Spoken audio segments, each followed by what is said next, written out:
تو دنیا میں جہاں کہیں اللہ کی محبت کا احساس پایا گیا، وہاں اس کو پانے کے مختلف طریقے بھی اختیار کیے گئے. کسی نے اس مقصد کے لیے بت بنا کے رکھ لیے، کسی نے درختوں میں رب کو پایا اور ان کی پوجا میں لگ گئے، کسی نے سورج کی پوجا کرنا شروع کر دی کہ یہ ہمارا رب ہو سکتا ہے. بہرحال رب کی تلاش ہر دور میں رہی، لیکن رب کو عقل سے نہیں پا سکتے، مادی ذرائع سے نہیں پا. پھر کیسے پائیں؟ کس نے ہم کو بنایا؟ کس نے یہ سب کچھ دیا؟ کون ہمیں یہاں لایا؟ کون یہ دن اور رات کو الٹ پلٹ کرتا رہتا ہے؟ کون ہمارے لیے طرح طرح کے پھل پیدا کرتا ہے؟ اس کے بارے میں ہمیں جس نے سب سے صحیح طور پر متعارف کرایا، ہمارے محسن، ہمارے ہادی، ہمارے رہبر، رحمت للعالمین، وہ دراصل محمد الرسول اللہ صلی اللہ علیہ وسلم ہے. انہوں نے ہمیں ہمارے رب کی صحیح پہچان کروائی. تو جو پہچان آپ نے کرائی وہ کسی اور نے نہیں کرائی اور نہ کوئی اور کرا سکتا ہے. اسی لیے آپ کا حق تمام انسانوں کے حق سے زیادہ ہے، آپ کا مقام تمام انسانوں کے مقام سے بڑھ کر ہے، آپ کا درجہ اور رتبہ ساری انسانیت سے بڑھ کر ہے. محمد الرسول اللہ صلی اللہ علیہ وسلم جو کلمہ ہم پڑھتے ہیں، اس کلمے کے دوسرے حصے میں لا الہ الا اللہ کے بعد آپ کا ذکر نہایت ضروری ہے. محمد الرسول اللہ کلمے کا حصہ ہے. اگر کوئی شخص صرف اتنا کلمہ پڑھتا ہے لا الہ الا اللہ تو وہ مسلمان نہیں کہلاتا جب تک کہ وہ دوسرا حصہ نہ پڑھے محمد الرسول اللہ. اور بطور مسلمان ہم سب اس کو پڑھتے ہیں، اس کو اپنی زبان سے ادا کرتے ہیں، لیکن ان تین لفظوں کا مطلب کیا ہے؟ یہ لفظ ہم کو کیا میسج دیتے ہیں؟ ہم سے کس حق کا مطالبہ کرتے ہیں؟ ہماری زندگی میں کیا چمک پیدا کرتے ہیں؟ اس پر عام طور پر ہم کم ہی غور کرتے ہیں. تو یہ تین لفظ کیا ہے؟ محمد. محمد حامیم دال حمد سے تعریف کیا گیا، بہت زیادہ تعریف کیا گیا. نبی اکرم صلی اللہ علیہ وسلم کا ذاتی نام، اور عربوں کے ہاں یہ بالکل ایک نیا اور انوکھا نام تھا. آپ کو احمد بھی کہا گیا. پچھلے انبیاء نے بھی آپ کی آمد کی خوشخبری دی، پچھلی کتابوں میں آپ کا ذکر خیر پایا گیا، پچھلے انبیاء کے ماننے والوں کو بھی آپ کا انتظار تھا. آپ دنیا کے بہترین انسان، بہترین اخلاق کے مالک، بہترین شخصیت کے مالک، بہترین خوبیوں کے مالک، جس کی وجہ سے اللہ تعالیٰ نے آپ کو چن لیا، آپ پر اپنی رحمت فرمائی اور آپ کو اپنا پیغام بر مقرر کیا، اپنا رسول بنایا، میسنجر بنایا. رسول اللہ، رسول اللہ، اللہ کے رسول، اللہ تعالیٰ کی طرف سے بندوں کے نام پیغام لانے والے، اللہ تعالیٰ کی پہچان کرانے والے، اس کی مرضی بتانے والے، اس سے قریب کرنے والے. لہذا آپ کی اصل حیثیت کیا ہے؟ رسول اللہ کی. وہ اللہ اور بندے کے درمیان ایک واسطہ ہے.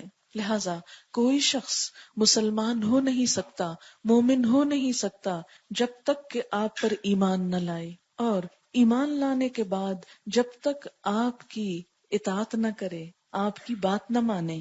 کیونکہ اگر آپ کی بات نہ مانی گئی تو آپ پر ایمان لانے کا مطلب ہی کچھ نہیں. آپ صلی اللہ علیہ وسلم نے فرمایا تھا کل امتی یدخلون الجنت الا من ابا، میری ساری امت جنت میں جائے گی مگر وہ شخص جس نے انکار کیا. قیل ومن ابا، پوچھا گیا کس نے انکار کیا؟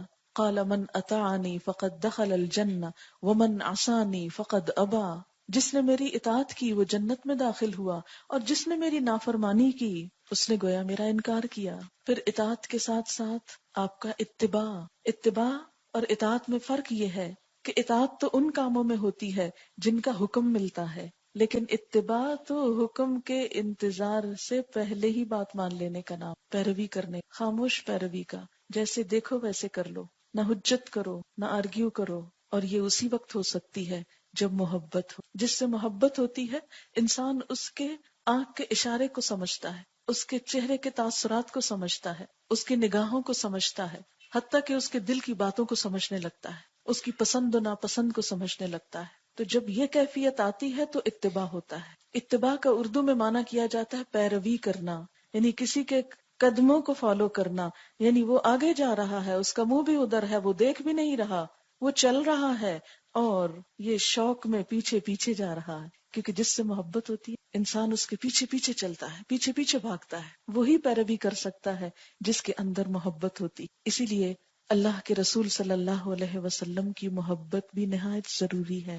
نبی صلی اللہ علیہ وسلم نے فرمایا لا یؤمن احدکم حتی اکون احب الیہ من والدہ وولدہ والناس اجمعین، تم میں سے کوئی شخص مومن ہو ہی نہیں سکتا یہاں تک کہ اپنی اولاد، والدین اور باقی تمام لوگوں کے مقابلے میں مجھ سے زیادہ محبت نہ کرتا ہو۔ اسے بخاری اور مسلم نے روایت کیا ہے کہ ہمارا ایمان ہی معتبر نہیں جب تک کہ آپ صلی اللہ علیہ وسلم سے محبت نہ ہو۔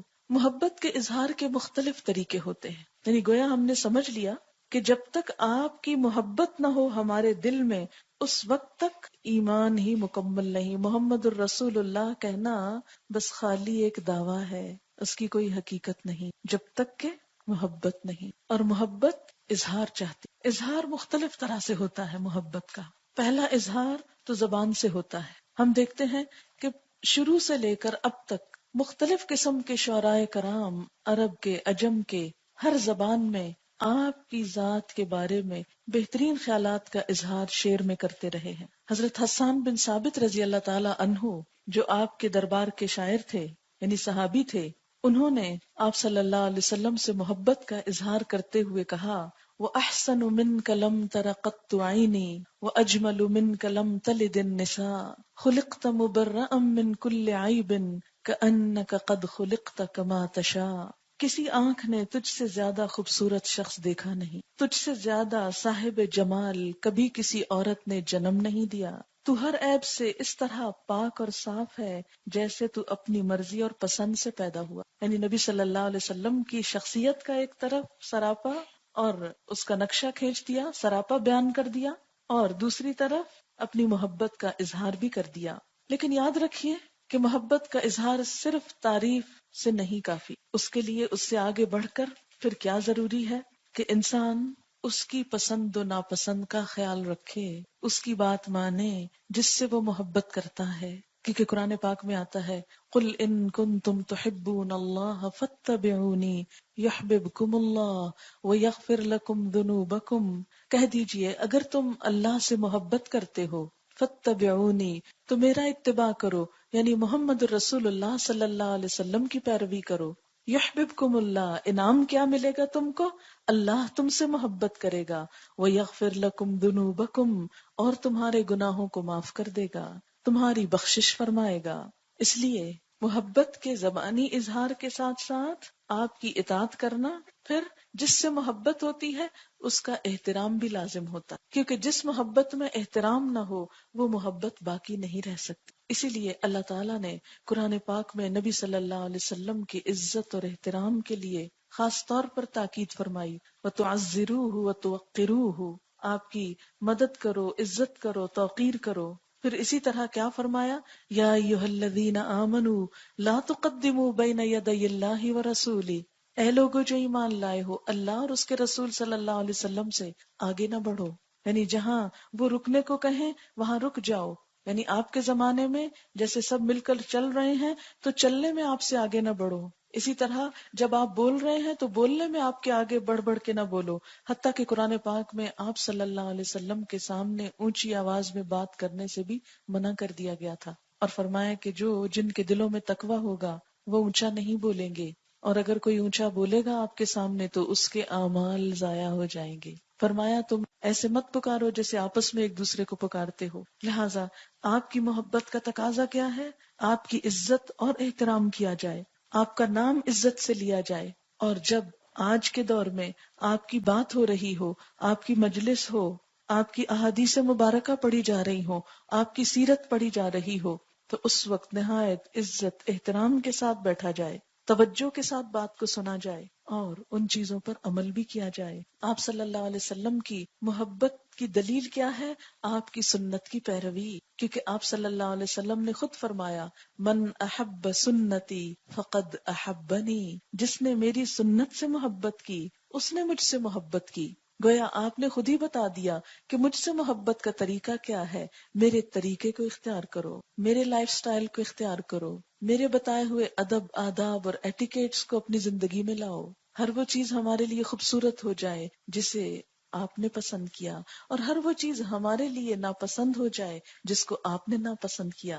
اور جب تک یہ نہ ہو ایمان مکمل نہیں. آپ صلی اللہ علیہ وسلم نے خود ہی فرما دیا تھا من رغب عن سنتی فلیس من، جو میری سنت سے منہ موڑے گا، یعنی جس کو میری سنت پسند نہیں، جس کو میرے طریقے پسند نہیں، وہ پھر مجھ سے ہی نہیں. لیکن آج عملی طور پر آپ دیکھیے کہ ہماری زندگی میں آپ کی سنت کتنی ہے. کھانے پینے کے معاملے میں دیکھ لیجیے، سونے جاگنے کے معاملے میں، لین دین کے معاملے میں، نفرت اور محبت کے معیار کس چیز میں، ہدایت کا معیار کیا قرار پایا؟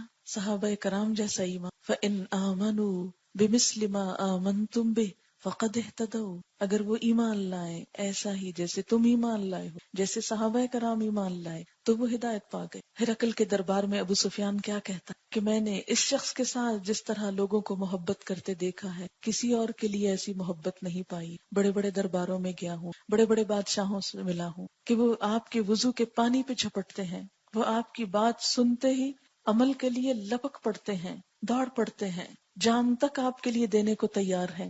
حضرت عمر رضی اللہ تعالیٰ عنہ کے بارے میں آتا ہے کہ ایک دفعہ کہنے لگے، آپ کا ہاتھ تھا ان کے ہاتھ میں تھا، کہ یا رسول اللہ صلی اللہ علیہ وسلم میں آپ کے لیے سب کچھ کر سکتا ہوں، بس صرف اپنی جان نہیں دے سکتا، مجھے جان بڑی پیاری ہے.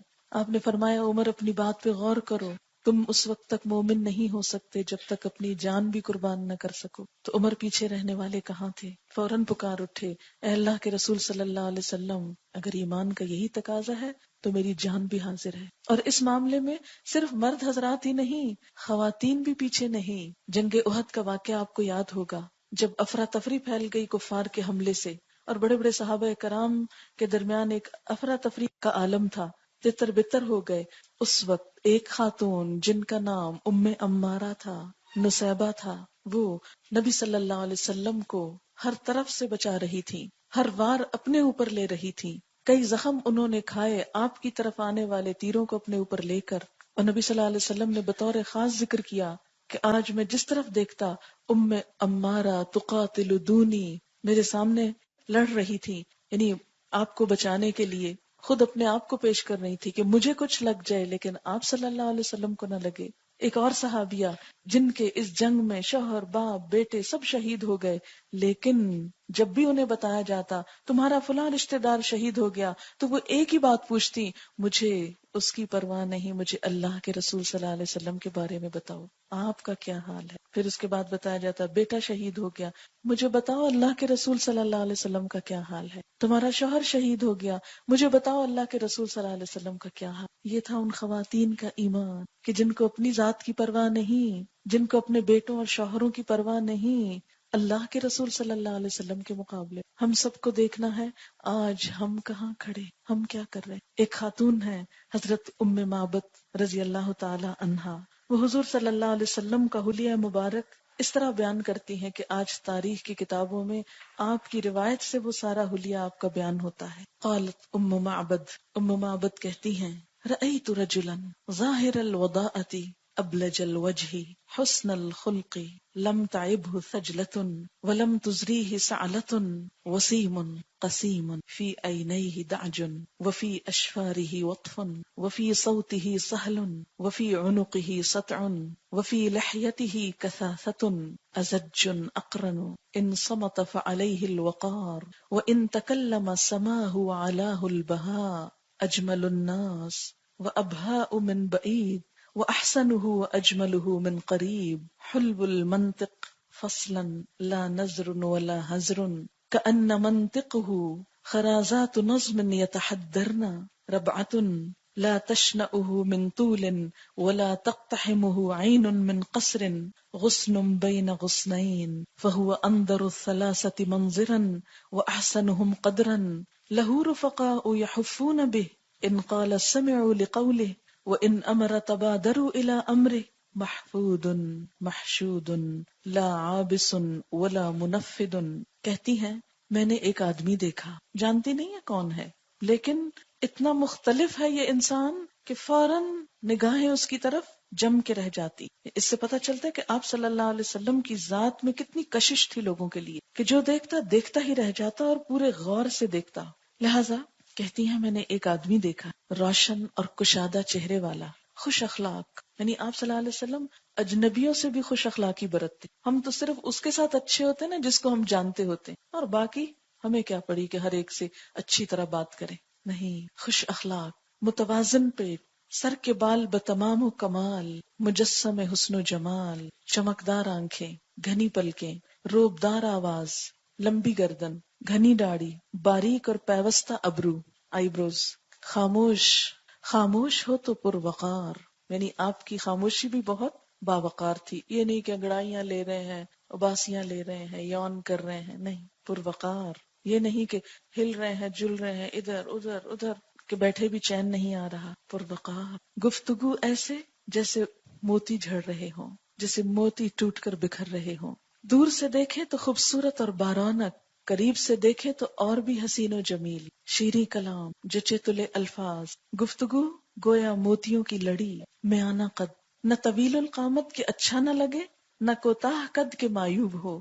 شگفتہ و تر و تازہ شاخ، خوش منظر قابل قدر. ساتھی ایسے کہ ہر دم گرد و پیش، آس پاس کچھ کہے تو خاموشی سے سنے، حکم دے تو تعمیل کے لیے جھپٹیں. مخدوم، مطاع، یعنی ہر کوئی آپ کی بات ماننے کو تیار. نہ ترش رو، نہ فضول گو. یہ ایک سٹنگ میں جو کچھ وہ آبزرو کرتی ہیں اسی طرح بیان کر دیتی ایک ایک چیز. یہی وجہ ہے آپ کی شخصیت اتنی بارونق تھی، اتنی پرکشش تھی. اور یاد رکھیے، شخصیت کبھی مصنوعی ہتھ کنڈوں سے پرکشش نہیں ہوا. ہر اس شخص کی شخصیت پرکشش ہو جاتی ہے جس کے دل میں ایمان کا سچا نور ہو، جو منافقت سے پاک ہو. جیسے اندر ویسے ہی باہر ہو. جب اندر روشنی ہوتی ہے تو باہر پھوٹی پڑتی ہے. جب اندر لوگوں کی خیرخواہی ہوتی ہے تو عمل سے خود بخود ظاہر ہونے لگتی ہے. جب اندر سچی محبت ہوتی ہے تو خود بخود باہر آنے لگتی ہے. یہ ساری خوبیاں جو آپ کے ظاہر میں جھلکتی تھی دراصل آپ کے اندر تھیں. اسی لیے کفار کیا کہتے تھے کہ جادوگر ہے، اور منع کرتے تھے لوگوں کو کہ آپ سے نہ ملنے پائے، کیونکہ جو آپ سے مل گیا پھر وہ آپ سے متاثر ہوئے بغیر رہ نہ سکے گا، پھر وہ آپ کا گرویدہ ہو جائے گا اور ہمارے ہاتھ سے نکل جائے گا. اس لیے بہتر ہے نہ کوئی آپ سے ملے، نہ آپ کا کلام سنے، نہ آپ کی بات سنے. آج ہمارے اندر اس کا ایک حصہ بھی کیوں نہیں؟ اس لیے کہ ہم جتنا بھی اچھا بننے کی کوشش کرتے ہیں نا، وہ عموماً صرف باہر باہر سے، صرف ان چیزوں میں جو لوگوں کو نظر آتی ہیں، ان میں نہیں جو اللہ کو نظر آتی اور جو ہمارے اندر ہوتی. جب اندر کا انسان خوبصورت بننے لگتا ہے تو پھر ہر چیز پرکشش ہونے لگتی ہے. ہمیں بھی آپ کی اتباع میں، آپ کی پیروی میں اندر باہر سے چمکنا، کیونکہ نبی صلی اللہ علیہ وسلم کی آمد کا مقصد بھی کیا تھا؟ وَيُزَكِّيهِمْ، ان کو پاک کرتے ہیں، ان کا تزکیہ کرتے ہیں. اور تزکیہ کا معنی کیا ہوتا ہے؟ صاف کرنا، ہر قسم کے عیب باہر نکال پھینکنا، شخصیت کے، کردار کے، اخلاق کے، اور اچھی چیزوں کو کلٹیویٹ کرنا، اگانا. تزکیہ میں پھر تربیہ بھی آ جاتی، یعنی ایک طرف انسان کی اخلاقی برائیوں کو، عقیدے اور ایمان اور عمل کی خرابیوں کو دور کرنا، اور دوسری طرف اچھے اخلاق کو اندر پیدا کرنا. ہمارا آپ سے تعلق اسی وقت صحیح معنوں میں ہو سکتا ہے جب ہم آپ کی بات کو صحیح معنوں میں لینے والے ہوں، پوری طرح، آدھا آدھا نہیں، ظاہر ظاہر سے نہیں، اندر سے بھی. اور اللہ تعالیٰ سے بھی ہمارا تعلق اسی وقت صحیح ہو سکتا ہے، جڑ سکتا ہے اور صحیح بنیادوں پہ قائم ہو سکتا ہے جب ہمارا تعلق حضور صلی اللہ علیہ وسلم سے درست ہو. ہم آپ کا احسان ماننے والے، آپ سے محبت کرنے والے، آپ کے مشن کے لیے. آپ بھلا کیوں آئے تھے دنیا میں؟ رحمت للعالمین بن کر نا، انسانوں کی ہدایت کا سامان لے کر. اور وہ چھوڑ گئے جاتے ہوئے کس کے پاس؟ امت مسلمہ کے پاس. تو اگر ہم کو آپ سے سچی محبت ہے نا تو ہم سب سے پہلے اس کام کے ساتھ کمٹمنٹ کرنے والے ہوں کہ جو کام آپ کر کے گئے تھے، جس کے لیے آپ نے اپنا خون بہایا تھا، دانت زخمی کیے تھے، پتھر کھائے تھے، گالیاں کھائی تھی، ہم بھی اس کام کے کرنے والے. آپ کی خوشی کس میں ہے؟ کہ آپ کی امت آپ کے مشن کو آگے بڑھائے، چاہے کسی بھی طرح، کسی بھی صلاحیت کے ساتھ. آپ تو ہر چیز میں نمونہ بن کر گئے، لیکن ہم سے یہ تقاضا کیا کہ جو ہماری صلاحیت ہو اس کے مطابق ہم آپ کا نام روشن کرنے والے، آپ کے مشن کو آگے بڑھانے والے ہوں. یہ ہے آپ کی محبت کا حق اور اس کا تقاضا.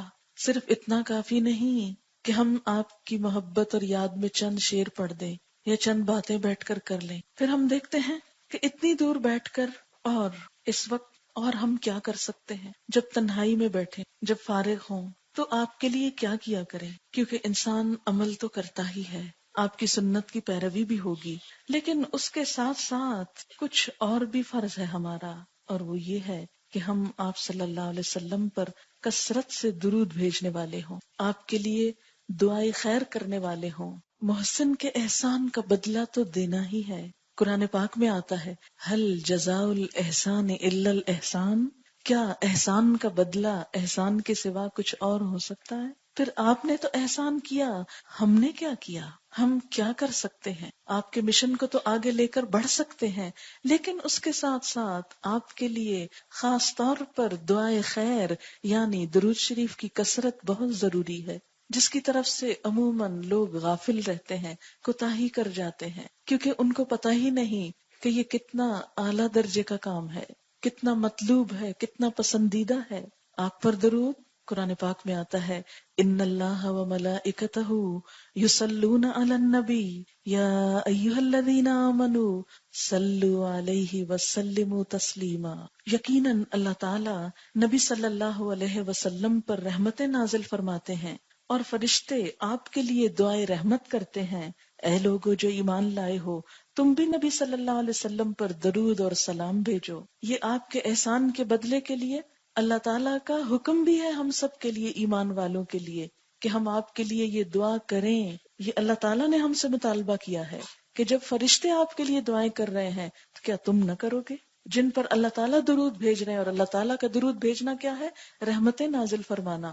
اور پھر آپ کا ذکر خیر دنیا کے ہر گوشے میں ہر آن ہو رہا ہے۔ آپ دیکھیے کہ جب دور مشرق سے سورج نکلتا ہے تو اس سے پہلے اذان فجر ہوتی، فجر کے وقت، اور آپ نے دیکھا ہوگا کہ جو سورج زمین کو چھوتا جاتا ہے اور ایک اذان کا وقت ایک جگہ ختم ہوتا ہے تو دوسری جگہ آتا جاتا ہے، اور جو آگے بڑھتی جاتی ہے دن کی یہ رفتار، تو دنیا کے ایک کونے سے لے کر دوسرے تک جیسے فجر کا سرکل چلتا ہے، وہ بھی ختم نہیں ہو پاتا کہ ظہر کا شروع ہو جاتا ہے، وہ ختم نہیں ہو پاتا کہ عصر کا شروع ہو جاتا ہے، وہ ختم نہیں ہو پاتا تو عصر شروع ہو جاتی، وہ ختم نہیں ہو پاتے تو عشاء شروع ہو جاتی، اور اس طرح فجر تک اور فجر سے عشاء تک مسلسل اس گلوب کے اوپر جگہ جگہ گلی گلی مسجدوں میں آپ کا نام لیا جاتا۔ لہٰذا اگر ہم نہ بھی آپ کا نام لیں گے، آپ کا ذکر خیر نہیں بھی کریں گے، آپ پہ درود نہیں بھی بھیجیں گے، تو اللہ تعالیٰ خود رحمتیں بھیج رہے ہیں، فرشتے دعائیں کر رہے ہیں، ایمان والے آپ سے محبتیں کرنے والے آپ کے لیے دعائیں کر رہے ہیں۔ تو محروم کون رہے گا؟ وہی جو اپنا حصہ اس میں نہیں ڈالے گا۔ تو آج کی اس مجلس میں چند احادیث درود شریف کے بارے میں آپ کے سامنے رکھوں گی، جس سے آپ کو اس کی اہمیت کا اندازہ ہوگا، اور اس کے ساتھ ساتھ انشاءاللہ عمل کے لیے کچھ مسنون درود بھی آپ کو بتائے جائیں گے۔ سب سے پہلے یہ کہ درود شریف کا مطلب کیا ہے؟ اللہ تعالیٰ کا نبی اکرم صلی اللہ علیہ وسلم پر درود بھیجنے کا مطلب رحمت نازل کرنا ہے۔ آپ تو خود بھی رحمت بن کر دنیا کے لیے آئے تھے، تو جو خود دوسروں کے لیے رحمت بن جائے، خود اس پر رحمتیں کیوں نہ ہوں؟ جو خود دوسروں کے لیے رحمت بن جائے پھر اس کے لیے رحمتیں کیوں نہ ہوں؟ اب ان تمام جگہوں پر ہم خود کو رکھ کے دیکھیں گے ہم کیا کر رہے ہیں آپ کی پیروی میں۔ اور فرشتوں یا مسلمانوں کا درود بھیجنا کیا ہے؟ رحمت کی دعا کرنا۔ تو سب سے بہترین دعا کیا ہے؟ احسان کے بدلے کے طور پر، بدلہ تو خیر چکا نہیں سکتے لیکن کچھ نہ کچھ جو کر سکتے ہو وہ دعائے رحمت۔ ان ابی ہریرہ رضی اللہ عنہ ان رسول اللہ صلی اللہ علیہ وسلم قال الملائکۃ تصلی علی احدکم ما دام فی مصلاہ الذی صلی فیہ ما لم یحدث تقول اللہم اغفر لہ اللہم ارحمہ، رواہ البخاری۔ حضرت ابو ہریرہ رضی اللہ تعالی عنہ سے روایت ہے کہ رسول اللہ صلی اللہ علیہ وسلم نے فرمایا، تم میں سے کوئی شخص جب تک اپنی نماز کی جگہ پر جہاں اس نے نماز پڑھی ہے بیٹھا رہے اور اس کا وضو نہ ٹوٹے، تب تک فرشتے اس پر درود بھیجتے رہتے ہیں اور یوں کہتے ہیں یا اللہ اس کو بخش دے، اس پر رحم فرما۔ یعنی عام اہل ایمان بھی جب عبادت کی حالت میں ہوتے ہیں، اللہ کا ذکر کرتے ہیں تو ان پر بھی رحمت آتی ہے، کیونکہ فرشتے عام اہل ایمان کے لیے بھی دعا کرتے ہیں۔ تو دعائے رحمت کا طریقہ پھر کیا ہے؟ اللہم ارحمہ بھی کہنا اور اللہم صلی علی بھی کہنا، لیکن صلی علی کا لفظ عام مسلمانوں کے لیے نہیں ہوتا، یہ انبیاء کے لیے ہوتا ہے۔ حضرت عائشہ رضی اللہ تعالی عنہ فرماتی ہیں کہ رسول اللہ صلی اللہ علیہ وسلم نے فرمایا، صف کے دائیں طرف کے لوگوں پر اللہ تعالی رحمت نازل فرماتے ہیں اور فرشتے ان کے لیے دعائے رحمت کرتے ہیں۔ نبی صلی اللہ علیہ وسلم پر درود شریف پڑھنے کی فضیلت۔ ایک مرتبہ درود پڑھنے سے 10 رحمتیں نازل ہوتی ہیں، 10 گناہ معاف ہوتے ہیں، 10 درجے بلند ہوتے ہیں۔ نسائی کی روایت ہے، حضرت انس رضی اللہ تعالی عنہ کہتے ہیں کہ رسول اللہ صلی اللہ علیہ وسلم نے فرمایا، جس نے مجھ پر ایک مرتبہ درود بھیجا، اللہ تعالیٰ اس پر 10 مرتبہ رحمتیں نازل فرمائے گا، اس کے 10 گناہ معاف فرمائے گا اور 10 درجے بلند فرمائے گا۔ ایک ہی وقت میں کیا کچھ کما لیا آپ نے۔ کثرت درود قیامت کے دن نبی صلی اللہ علیہ وسلم کی قربت کا باعث ہوگا۔ حضرت عبداللہ بن مسعود رضی اللہ تعالی عنہ کہتے ہیں کہ رسول اللہ صلی اللہ علیہ وسلم نے فرمایا، جو شخص مجھ پر بکثرت درود بھیجتا ہے، قیامت کے روز وہ سب سے زیادہ میرے قریب ہوگا۔ اور کون کتنا قریب؟ جو جتنا زیادہ درود پڑے آپ پر۔ رسول اکرم صلی اللہ علیہ وسلم پر درود بھیجنا اور آپ کے لیے جنت میں بلند درجہ ملنے کی دعا کرنا قیامت کے دن آپ صلی اللہ علیہ وسلم کی سفارش کا باعث ہوگا۔ آپ پر درود آپ کی قربت کا باعث، آپ کی سفارش کا باعث۔ حضرت عبداللہ بن عمر رضی اللہ تعالی عنہما کہتے ہیں کہ رسول اللہ صلی اللہ علیہ وسلم نے فرمایا، جس نے مجھ پر درود بھیجا یا میرے لیے اللہ تعالیٰ سے وسیلہ کیا ہے؟ جنت میں ایک بلند درجہ، وہ مانگا، اس کے لیے میں قیامت کے روز ضرور سفارش کروں گا۔ درود شریف گناہوں کی مغفرت، تمام دکھوں، مصیبتوں اور غموں سے نجات حاصل کرنے کا ذریعہ ہے۔ اور یہ بات میں نہیں کہہ رہی، یہ اللہ کے رسول صلی اللہ علیہ وسلم نے خود بتائی ہے۔ حدیث ہے ترمذی کی، حضرت ابی بن کعب رضی اللہ تعالی عنہ کہتے ہیں کہ میں نے رسول اللہ صلی اللہ علیہ وسلم سے عرض کیا، اے اللہ کے رسول صلی اللہ علیہ وسلم، میں آپ پر کثرت سے درود بھیجتا ہوں، اپنی دعا میں سے کتنا وقت درود کے لیے وقف کروں؟ یعنی جب میں دعا مانگتا ہوں تو کتنی دیر درود پڑھوں؟ آپ نے فرمایا جتنا تو چاہے۔ میں نے عرض کیا 1/4 یعنی 1/4؟ آپ نے فرمایا جتنا تو چاہے، لیکن اگر اس سے زیادہ کر لے تو تیرے لیے اچھا ہے۔ میں نے عرض کیا آدھا وقت۔ آپ نے فرمایا جتنا تو چاہے۔ آپ کا یہ جواب کتنا پر حکمت ہے کہ کسی پر آپ نے بوجھ نہیں ڈالا، اس کو فورس نہیں کیا، لیکن اگر اس سے زیادہ کرے تو تیرے لیے اچھا ہے۔ میں نے عرض کیا 2/3۔ آپ نے فرمایا جتنا تو چاہے، لیکن اگر اس سے زیادہ کر لے تو تیرے ہی لیے بہتر ہے۔ میں نے عرض کیا میں اپنی دعا کا سارا وقت درود کے لیے وقف کرتا ہوں۔ آپ نے فرمایا یہ تیرے سارے دکھوں اور غموں کے لیے کافی ہوگا اور تیرے گناہوں کی بخشش کا باعث ہوگا۔ اور خاص طور پر جب انسان غم سے نڈھال ہوتا ہے، پریشان ہوتا ہے، اس کو مسئلے کا کوئی حل نظر نہیں آتا اور یہ بھی سمجھ نہیں آتا کہ کیا مانگوں، مجھے کیا کہنا چاہیے، یعنی اتنے زیادہ کمپلیکیشنز ہو جاتی ہیں کہ بعض اوقات انسان یہ بھی ڈیسائیڈ نہیں کر پاتا کہ جو میں مانگ رہا ہوں وہ بھی میرے لیے بہتر ہے یا نہیں۔ تو ایسے میں معاملہ اللہ پہ چھوڑ دیا جائے اور کثرت سے درود شریف پڑھائے، اللہ تعالیٰ ضرور کوئی نہ کوئی راستہ پیدا فرما دے۔ اگلا فائدہ، نبی صلی اللہ علیہ وسلم پر درود بھیجنے والے پر اللہ تعالیٰ رحمت نازل فرماتے اور آپ پر سلام بھیجنے والے پر اللہ سلام بھیجتا ہے۔ حضرت عبد الرحمن بن عوف رضی اللہ تعالیٰ عنہ فرماتے ہیں کہ رسول اللہ صلی اللہ علیہ وسلم ایک روز گھر سے نکلے اور کھجوروں کے باغ میں داخل ہوئے، بہت طویل سجدہ کیا، حتیٰ کہ مجھے اندیشہ ہوا کہیں اللہ تعالیٰ نے آپ کی روح قبض نہ کر لی ہو۔ حضرت عبد الرحمن بن عوف کہتے ہیں میں رسول اللہ صلی اللہ علیہ وسلم کی طرف دیکھ ہی رہا تھا کہ آپ نے سر اٹھایا اور فرمایا کیا بات ہے؟ میں نے بات بتائی تو آپ نے ارشاد فرمایا کہ جبریل علیہ السلام نے مجھ سے کہا اے محمد صلی اللہ علیہ وسلم، کیا میں آپ کو ایک بشارت نہ دوں، یعنی خوشخبری نہ دوں؟ اللہ کریم فرماتا ہے جو شخص آپ پر درود بھیجے گا میں بھی اس پر رحمت نازل کروں گا، اور جو آپ پر سلام بھیجے گا میں بھی اس پر سلام بھیجوں۔ اللہ تعالیٰ کی طرف سے سلام آئے تو انسان کے لیے پھر کیا خوف اور کیا غم۔ یہ مسند احمد کی روایت تھی جو ابھی میں نے آپ کو سنائی۔ پھر یہ کہ 10 مرتبہ صبح 10 مرتبہ شام درود پڑھنا آپ کی شفاعت حاصل کرنے کا باعث ہے۔ حضرت ابو درداء رضی اللہ تعالیٰ عنہ کہتے ہیں کہ رسول اللہ صلی اللہ علیہ وسلم نے فرمایا جس نے 10 مرتبہ صبح 10 مرتبہ شام مجھ پر درود بھیجا اسے قیامت کے روز میری سفارش حاصل ہوگی۔ اسے طبرانی نے روایت کیا ہے۔ پھر یہ کہ درود قبولیت دعا کا سبب ہے، یہ بھی اس کا ایک فائدہ ہے کہ درود پڑھنے والے کی دعا قبول ہوتی۔ حضرت عبداللہ بن مسعود رضی اللہ تعالیٰ عنہ کہتے ہیں میں نماز پڑھ رہا تھا، نبی اکرم صلی اللہ علیہ وسلم کے ساتھ ابو بکر صدیق اور عمر رضی اللہ تعالیٰ عنہ وہاں بھی شامل تھے، وہ بھی تشریف فرما تھے۔ میں دعا کے لیے بیٹھا تو پہلے اللہ کی حمد و ثنا کی، پھر آپ پر درود بھیجا، پھر اپنے لیے دعا کی تو آپ نے فرمایا اس طرح اللہ سے مانگو ضرور دیے جاؤ گے. دوبارہ فرمایا اللہ سے مانگو دیے جاؤ گے، یعنی دعا ضرور قبول ہوگی. کیسے؟ دعا شروع کرتے وقت پہلے اللہ تعالیٰ کی حمد و ثنا، مثلا سورۃ الفاتحہ پڑھ لی جائے، یا لا الہ الا اللہ وحدہ لا شریک لہ لہ الملک ولہ الحمد وہو علی کل شیء قدیر، یا پھر سبحان اللہ والحمد للہ ولا الہ الا اللہ واللہ اکبر ولا حول ولا قوة الا باللہ العلی العظیم، یا پھر سبحان اللہ وبحمدہ سبحان اللہ العظیم، یا پھر سبحان اللہ وبحمدہ عدد خلقہ ورضا نفسہ وزنۃ عرشہ ومداد کلماتہ، یا پھر کوئی اور اللہ تعالیٰ کی حمد و ثنا کا جملہ، یا رب لک الحمد کما ینبغی لجلال وجہک وعظیم سلطانک. اس کے بعد درود شریف، اور درود شریف کی کئی قسمیں ہیں، کئی ورشنز ہیں، وہ اینڈ میں آپ کو بتاؤں گی میں. بہترین درود وہ ہے جو نماز کے اندر آتا ہے، درود ابراہیم. ایک دفعہ وہ پڑھ لیا جائے. اگر وقت کم ہو تو مختصر درود بھی آتا ہے، وہ پڑھا جا سکتا ہے. پھر دعا مانگی جائے. یہ دعا مانگنے کا ادب اور طریقہ ہے. اس طرح مانگنے سے آپ صلی اللہ علیہ وسلم نے کیا فرمایا؟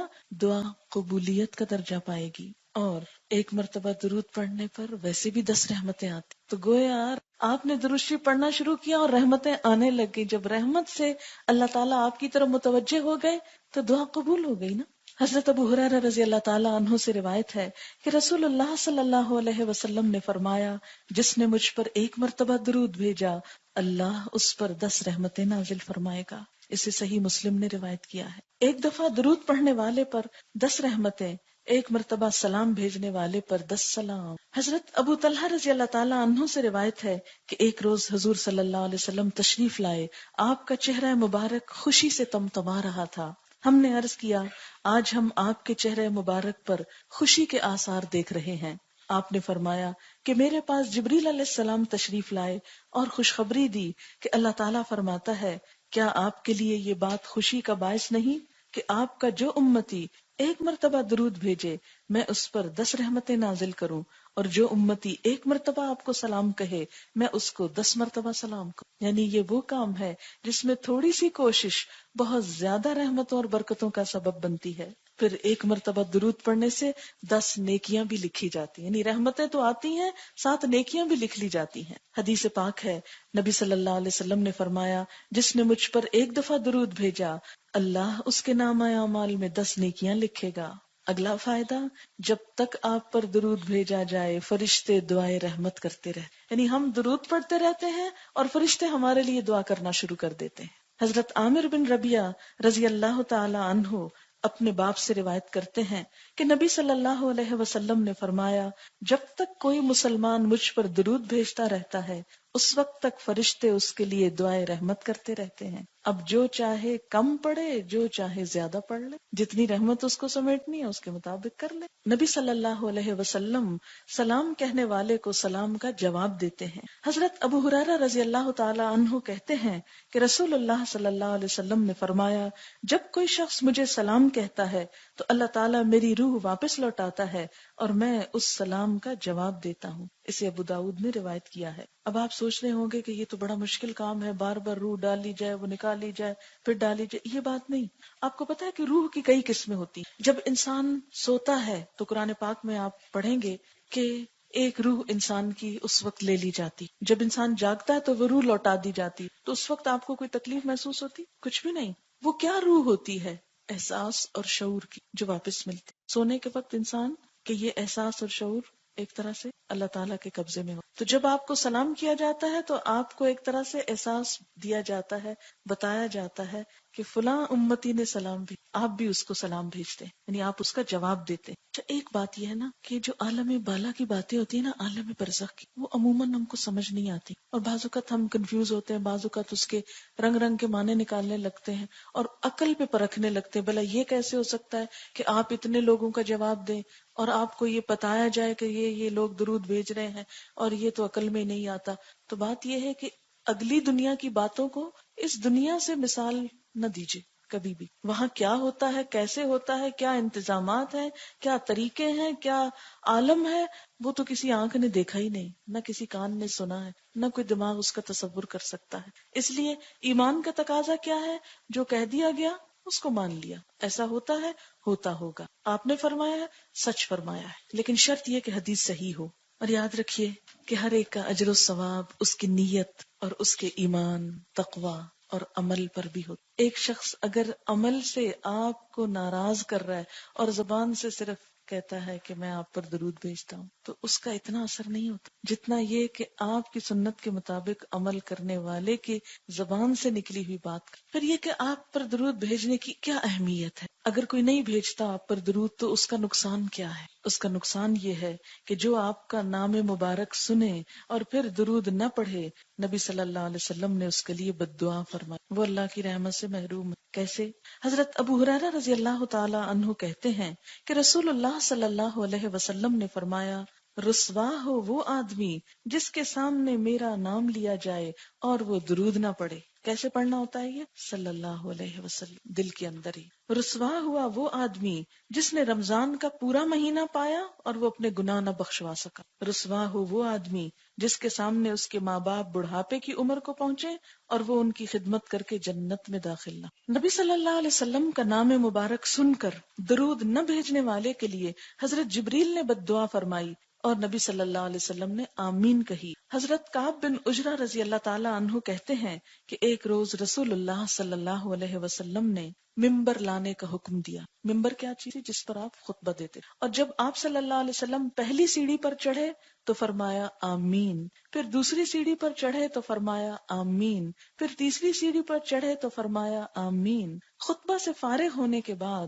جب آپ صلی اللہ علیہ وسلم ممبر سے نیچے تشریف لائے تو صحابہ نے عرض کیا، آج آپ سے ہم نے ایسی بات سنی ہے جو اس سے پہلے کبھی نہیں سنی، کہ آپ آمین کہہ رہے، یہ کس بات پہ آمین؟ رسول اللہ صلی اللہ علیہ وسلم نے فرمایا، جبریل علیہ السلام تشریف لائے اور کہا، ہلاکت ہے اس آدمی کے لیے جس نے رمضان کا مہینہ پایا اور اپنے گناہ نہ بخشوائے۔ میں نے جواب میں کہا آمین۔ جب میں دوسری سیڑھی پر چڑھا تو جبریل علیہ السلام نے کہا، ہلاکت ہو اس آدمی کے لیے جس کے سامنے آپ کا نام لیا جائے لیکن وہ آپ پر درود نہ بھیجے۔ میں نے جواب میں کہا آمین۔ جب تیسری سیڑھی پر چڑھا تو جبریل علیہ السلام نے کہا، ہلاکت اس آدمی کے لیے جس نے اپنے ماں باپ یا دونوں میں سے کسی ایک کو بڑھاپے کی عمر میں پایا لیکن ان کی خدمت کر کے جنت حاصل نہ کی۔ میں نے جواب میں کہا آمین۔ تو آپ خود سوچئے، جس دعا کے مانگنے والے جبریل علیہ السلام ہوں اور اس پر آمین کہنے والے اللہ کے رسول صلی اللہ علیہ وسلم ہوں، پھر اس کی قبولیت میں کوئی شک ہو سکتا؟ نبی صلی اللہ علیہ وسلم پر درود نہ بھیجنے والا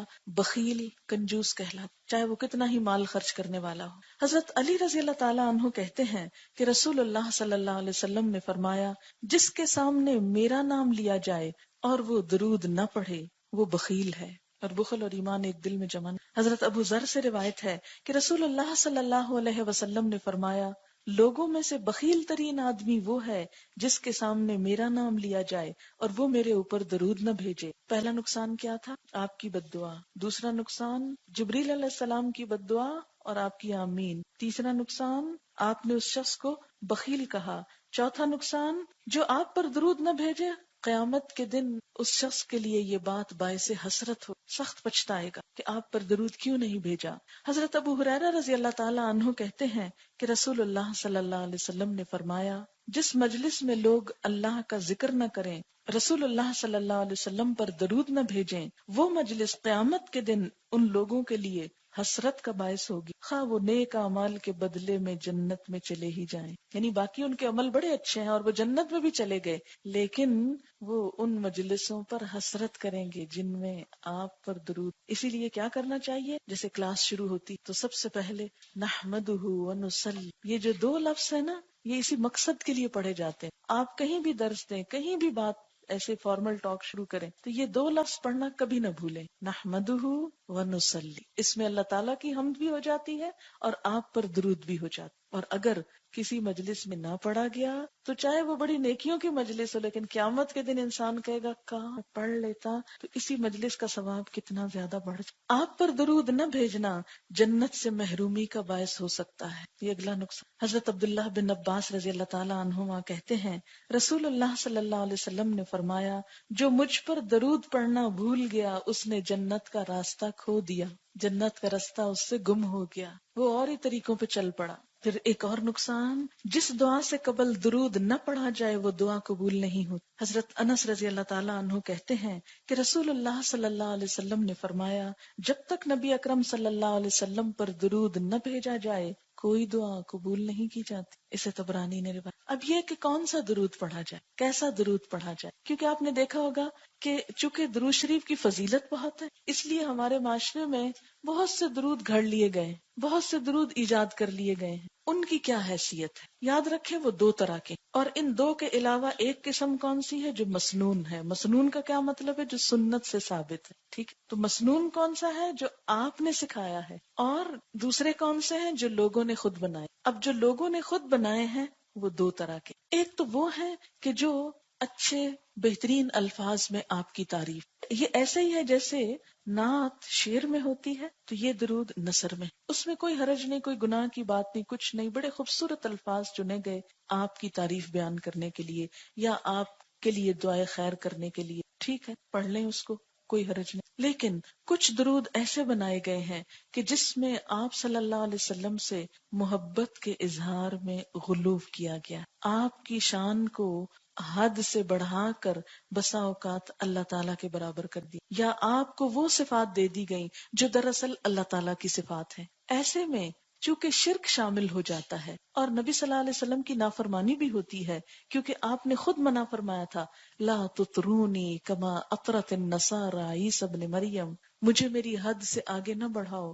جیسے نصارہ نے عیسیٰ ابن مریم کو کیا کیا تھا، ان کے درجے اور مقام سے آگے بڑھا اور کیا بنا دیا، اللہ کا نبی کہنے کی بجائے اللہ کا بیٹا۔ تو فرمایا اے میری امت کے لوگوں تم نہ ایسے کرنا، مجھے میری حد سے آگے نہیں بڑھانا۔ اچھا ہمارے ہاں کیا ہوتا ہے عام طور پر کہ نبی صلی اللہ علیہ وسلم کے لیے بسا اوقات تعریف کے الفاظ کہتے ہوئے یہ کہہ دیا جاتا ہے نور من نور اللہ، آپ نور ہیں اور اللہ کے نور سے جیسے عیسیٰ علیہ السلام کے لیے کیا کہتے ہیں، اللہ کے بیٹے، یعنی اللہ سے پیدا ہوئے۔ بیٹا پیدا ہوتا ہے نا کسی سے، ویسے تو نہیں بیٹا کسی کو کہہ سکتے۔ تو قرآن پاک میں کیا ہوتا ہے، لم یلد ولم یولد، نہ اس نے کسی کو جنم دیا نہ کسی سے جنم لیا، نہ جنم دیا کسی کو نہ کسی سے جنم، نہ اس کا کوئی بیٹا نہ وہ کسی کا بیٹا۔ اسی طرح اللہ تعالیٰ خالق ہے اور باقی سب اس کی مخلوق ہے، اس لیے یہ کہنا کہ کوئی چیز اللہ تعالیٰ سے الگ ہو کر ہمارے سامنے آئی اور وہ اللہ ہی کا حصہ ہے، یہ پھر شرک ہو جاتا۔ اور شرک کیسا گناہ ہے، کبھی معاف ہے، ان اللہ لا یغفر ان یشرک بہ ویغفر ما دون ذلک لمن یشاء، اللہ تعالیٰ اس بات کو معاف نہیں کرے گا کہ اس کے ساتھ شرک، ہاں اس کے علاوہ باقی گناہ جس کے لیے چاہے گا معاف کر دے گا۔ اچھا بسا اوقات ہم شعر بھی ایسے پڑھ لیتے ہیں، مثلا وہی جو مستوی تھا عرش میں خدا ہو کر اتر پڑا مدینے میں مصطفیٰ، اس میں کیا ہو جاتا ہے، شرک ہو جاتا ہے، کیونکہ یہ جو بتوں کے پوجنے والے لوگ تھے نا، یہ بھی یہی کہا کرتے تھے